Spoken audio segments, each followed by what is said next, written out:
as you heard, we have been just anti-apartheid activists, no connection with art whatsoever, except art lovers. And we happened to live very next to where he lived, where Sekoto lived, and Brighton.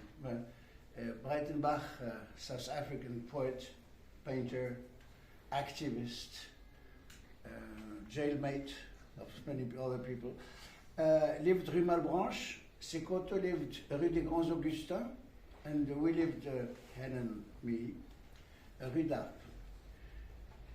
Brighton, whom I met very quickly in '69, I think, never mentioned the existence of Sekoto. And in my findings about what's going on, I was mostly interested in France selling weapons to South Africa.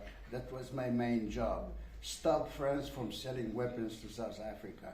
And for that, I was called CIA agent by the official anti-apartheid movement at the time, whose secretary was Madame Elisabeth Mathieu, whose husband was a Protestant minister jailed for supporting the FLN in Algeria, membre du réseau Janson. So I thought I was in good hands, Janson and so. And I went to her when I discovered she existed through tiny little bit information in Le Monde.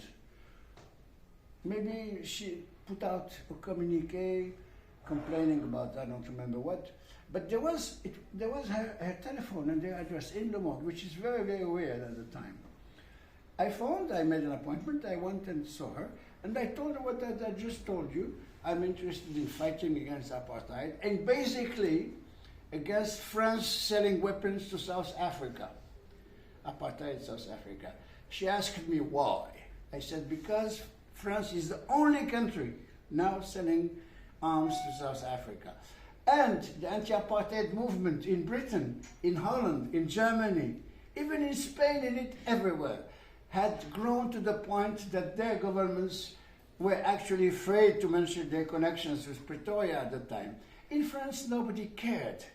The French Communist Party was a member of this anti-apartheid committee, Comité de Liaison Anti-Apartheid, it was called, started by no less than Jean-Paul Sartre after Sharpeville massacre, and it fell into the hands of Mrs. Mathieu, who was a right-wing activist in a tiny Protestant church, which more or less seemed to defend the fact that the Afrikaners, who everybody knows are some of them French origin, the Huguenots, had anything to do with the creation of this monster called apartheid. So we could not talk about the church's role and the Bible and so. And she said, but why France, why the weapons? I explained again to her, France is the only country. So she said, listen, if you write a report on all the countries that help South Africa basically with weapons, I can assure you that I will put it on the office, the bureau of Mr. Debray, who was Minister of Defense at the time. I said, great, fine. I suppose he already knows, but still. So I did the whole thing she wanted. I put every single country that I had been able to find a trace of in the press. At the time, I used to run in different research libraries, la documentation française, la Bibliothèque de Documentation Internationale de Nanterre, la Bibliothèque Nationale, and so on. And there was hardly anything. Most of the information I got from British press, okay, about France. When I brought her the report, she looked at me and she said, "We don't talk about Israel." I said, "Yes, I do." And I showed her. She said, "But there's not much." I said, "But that's all I found. The Israeli support to South Africa apartheid, that's the only thing I found." She changed the subject. "Are you Jewish?" I said, "No." "Are you sure?" I said, "Yes, of course I am sure."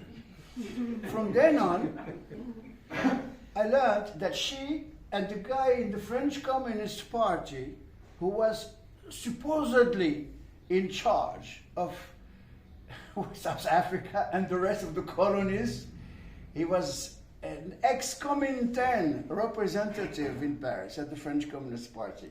And his official titles was Secrétaire des Colonies, something like that. And they spread the word that Helen and me came from the United States of America, sent by the CIA to harm France. And Mossad. You were Mossad and I was CIA. Yeah. And so I decided this lady is crazy, and decided the French Communist Party was helpless. I went to MRAP, the movement against apartheid, was created really then at that moment. When Albert Levy got beyond his first suspicions, he had a big talk a couple of times with him. No, I'm not CIA, I'm not Mossad, I'm not KGB either, and so on. I am just a stupid anti-apartheid activist, and that's all. My interest is... Actually, I forgot to tell you that I was an activist against the war in Vietnam as a student at UCLA in Los Angeles. And I met there South African poet who was actually born in Zimbabwe, Dennis Brutus, came to the small department, African American Studies used to be called, smaller than this. We were 45 people crammed all seated on the ground. And we listened to him telling us about, he was just out of jail. He was just allowed a passport, a re-entry passport. He couldn't go back to South Africa. He spent a year in jail, I think. And his main objective was to keep South Africa from buying 6 submarines from Holland. Holland had accepted to sell 6 submarines to South Africa, 6 at one time.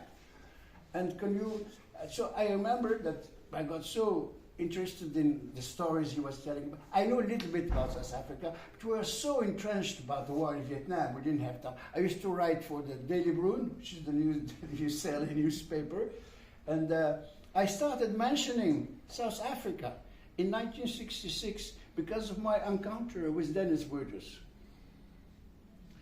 So he convinced me that if we had to fight apartheid, we had to boycott all the trade, whatever, that South Africa had with the rest of the world. So when we came for other reasons, because Helen wanted to come to Paris, I didn't want to come to Paris. Mm-hmm. But I'm still here. I wanted to leave the US. I didn't want to come to Paris. Yeah, she just wanted to leave. Well, 60 years later, we're still here, both of us.